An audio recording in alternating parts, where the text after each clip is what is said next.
लगता है पुराना आईना। मैंने कहा था योग्यता, हम अपना बच्चा खो देंगे, पर तुम्हें ही चाहिए था यह आईना। कर दिया तुमने हमें बर्बाद, छीन लिया तुमने मुझसे मेरा बेटा। आज से तुम मेरी पत्नी नहीं। एक बड़ा सा घर जिसमें हर तरफ सिर्फ लाल रंग की धीमी रोशनी जल रही थी, और घर से आ रहा था तो विलाप का शोर, जहां एक शीशे के सामने बैठकर जोर जोर से मिहिर अपनी पत्नी को कोस रहा था। फर्श के चारों तरफ खून और किसी बच्चे के शरीर के कटे हुए अंग पड़े थे।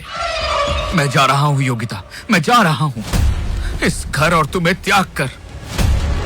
ये कहकर मिहिर घर से बाहर चला जाता है और अपने पति के पीछे भागती हुई योग्यता भी उस घर से बाहर चली जाती है, और दोनों फिर कभी नहीं लौटते। और उस घर में लग जाता है एक बड़ा सा ताला। 5 साल बाद उस घर में एक परिवार आता है। आओ रौनक, पापा की हेल्प करो सामान अंदर लाने में। रौनक बाहर गाड़ी के सामानों को अंदर लाने को चला जाता है और प्रीति फोन पर बात करने लगती है। हाँ रेणुका, आ गए हम अपने नए घर में। बस शिफ्टिंग का काम चल रहा है।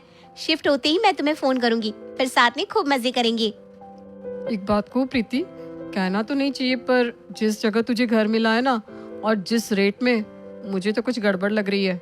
कल ना मैं एक ब्रॉडकास्ट देख रही थी और मैंने देखा कि जहाँ तेरा घर है पहले वहाँ किसी हाँ, वहाँ कोई मरा था। अरे भाई, मेडिकल करना है आगे तुझे, और तेरे दिमाग से ये बकवास ही नहीं निकलती। ऐसी कोई जगह नहीं है जहाँ किसी की मौत ना हुई हो, समझी? अपने नए घर में सामानों को एडजस्ट करते करते शुक्ला परिवार को रात हो जाती है, और तभी अपने हाथों में एक बड़ा सा शीशा लिए बाहर से रौनक आता है। इस बेचारे शीशे को आप बाहर ट्रक में ही छोड़ आए थे पापा, मैं इसे अंदर ले आया, वरना कोई उठाकर चल देता। और तभी अचानक मौसम एक पल में ही बदलने लग जाता है, मानो किसी अनहोनी का संकेत दे रहा हो।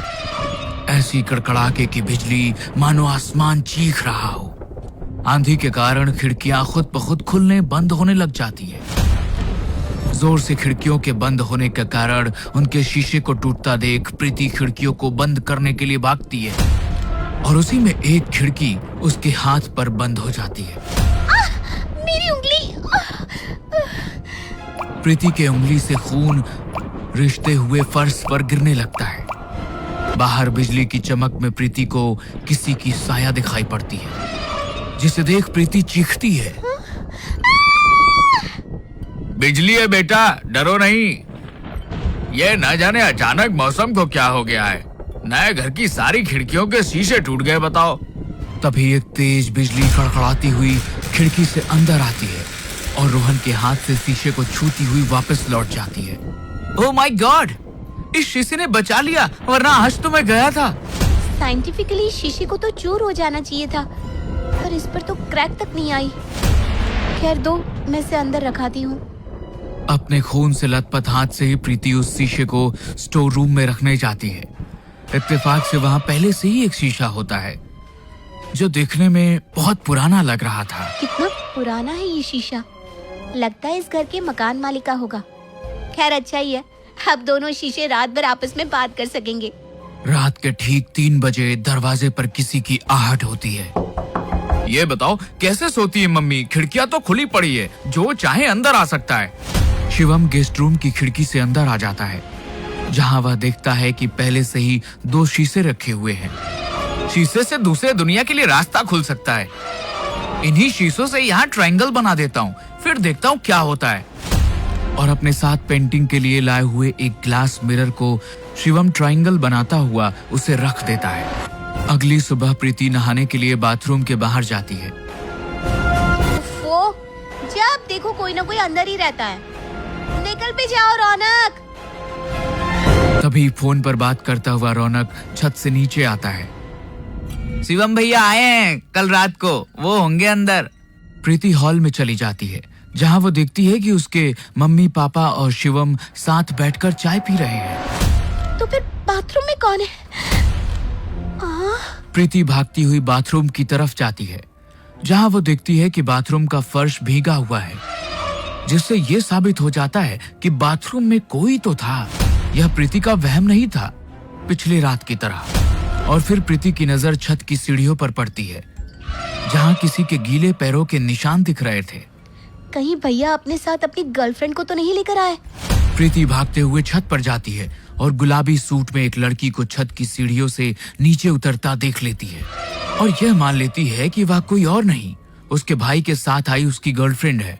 इसी तरह बार बार हर किसी को किसी की मौजूदगी का एहसास हो रहा था। फिर एक रोज रौनक प्रिया के कमरे से बाहर से गुजर रहा होता है कि उसे अंदर से किसी लड़के की आवाज सुनाई देती है। रौनक जैसे ही प्रिया के कमरे का दरवाजा खोलने जाता है, कमरे के दरवाजे के छोटे से दरार भर से एक आदमी सिकुड़ कर बाहर आ जाता है और फिर उसका आकार किसी इंसान के जैसा ही हो जाता है। यह सब देखकर रौनक कुछ समझ ही नहीं पाता और बुरी तरह सहम जाता है। नहीं, ये वह 21-22 साल का दिखने वाला लड़का चलते हुए स्टोर रूम की तरफ चला जाता है और वहीं से कहीं गायब हो जाता है। रौनक ने तो देखा वो आम नहीं था, ना ही उसके मन का वहम था। पसीने से लथपथ रौनक वहीं बेहोश हो जाता है। कुछ देर बाद सुशील उसे बेहोश हालत में देखता है। रौनक की ऐसी हालत को देखकर डॉक्टर को बुलाया जाता है। मम्मी, कोई था प्रीति के कमरे में, न जाने वो कहाँ गायब हो गया। और उसी वक्त सभी की आंखों के सामने बिस्तर के नीचे से 2 बच्चे निकलकर बाहर की ओर भागते हैं। आपने तो बोला था कि आपके घर पर कोई और नहीं रहता। तभी कमरे के दरवाजे के बाहर से 2 अनजाने लोग बात करते हुए स्टोर रूम की ओर जाते दिखते हैं, जिसे देखते ही डॉक्टर अपना सामान उठाकर भाग निकलता है। दूसरे आदमी के पीठ पर खंजर नहीं देखा क्या? एक भूतों का डेरा है इस घर में, भागो यहाँ से। यानी छत पर उस दिन मैंने जिसे देखा वो तुम्हारी फ्रेंड नहीं थी भैया? 75 बार कह दिया है मैंने तुमसे, मेरे साथ कोई नहीं आया है। पर यह अनजान लोग कौन है? किसी तरह सभी डरते डरते कमरे से बाहर झांक कर देखते हैं। स्टोर रूम के बाहर पहुंचकर वो अनजाने लोग अचानक पीछे मुड़कर सभी की ओर देखते हैं और मुस्कुराते हैं और वापस स्टोर रूम की ओर जाते हुए अदृश्य हो जाते हैं। ये ऐसा घर ले लिया तुमने सुशील, इस घर में तो भूतों का डेरा है। मुझे क्या पता था कि ऐसा कुछ हो जाएगा स्वीटी। मुझे तो समझ में नहीं आ रहा है कि यह सब सच है या सपना। शिवम फौरन घोस्ट हंटर्स की टीम को फोन करके अपने घर बुलाता है। जरूरी नहीं कि जो आप सबने देखा वो सच ही हो। कई सारी आत्माएं हमें बहकाने का काम भी करती है। कभी कभी ये किसी और एनर्जी के कारण भी हो सकता है। हो सकता है आप लोगों ने किसी चीज को छेड़ा हो। चलिए आप मुझे दिखाइए वो जगह कौन सी है। सभी वृंदा के साथ स्टोर कमरे के बाहर पहुंचते हैं, जहां वृंदा पहली बार स्टोर रूम का दरवाजा खोलती है, जहां शीशे से कभी कोई अंदर तो कभी कोई बाहर आता जाता देखा जा सकता था। ओह माय गॉड, ये तो बहुत गलत हो गया। आपके घर से दूसरी दुनिया का रास्ता जुड़ गया है। अब इस रास्ते से वह आत्माएं आराम से अंदर आ रही हैं और बाहर भी जा रही हैं। आपका ही घर अब उनके लिए भी घर बन चुका है। पर उन्होंने अभी तक हमें कोई नुकसान नहीं पहुंचाया है। क्योंकि उन्हें आप में से किसी में इंटरेस्ट था ही नहीं, और जिसमें उन्हें इंटरेस्ट है उसके शरीर को उन्होंने पहले ही अपने वश में कर लिया है। और जैसे ही मिहिर यह बात कहता है, रौनक के कमरे से जोर से चीखने की आवाज आती है। सभी भागते हुए रौनक के कमरे में जाते हैं, जहां वो देखते हैं कि रौनक बैठकर अपने हाथ को काट रहा है। ये सब मेरी वजह से हुआ है। सर प्लीज, सर कुछ कीजिए सर। हम भगवान नहीं है Shivam, he is totally in their control. Vrinda, machines लाओ, हमें उनकी आवाजें रिकॉर्ड करनी है। क्यों बे, अब किस भाषा में बोलूं? देना अपने चीथड़े, उसे खा लूं। रौनक पूरी तरह उनके कंट्रोल में है और ना जाने उसके शरीर में अभी कितनी सारी आत्माएं घर बना बैठी हैं। पर ये सब हुआ कैसे? मैंने ही किया था वो ट्रायंगल क्रिएट। कुछ चीजें कोइंसिडेंस नहीं होती।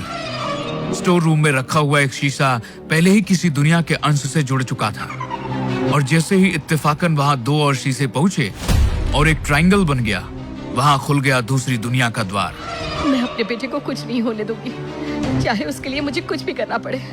बताइए सर, मैं क्या करूं? तभी अपनी आवाज में रौनक कहता है, मुझे जाने दो मम्मी, मुझे जाने दो, वरना तुम सब मारे जाओगे। भैया है ना तुम्हारे पास? इस गलती का कहीं न कहीं मैं भी तो जिम्मेदार हूँ। एक शीशा मैं भी तो बाहर से लाया था। यह कहकर रौनक वापस से पागलों जैसी हरकतें करना शुरू कर देता है और बेड से कूदकर भागता हुआ सीधा स्टोर रूम की ओर चला जाता है। सभी उसके पीछे भागते हैं कि सभी की आंखों के सामने शीशे के रास्ते रौनक दूसरी दुनिया में पहुंच जाता है।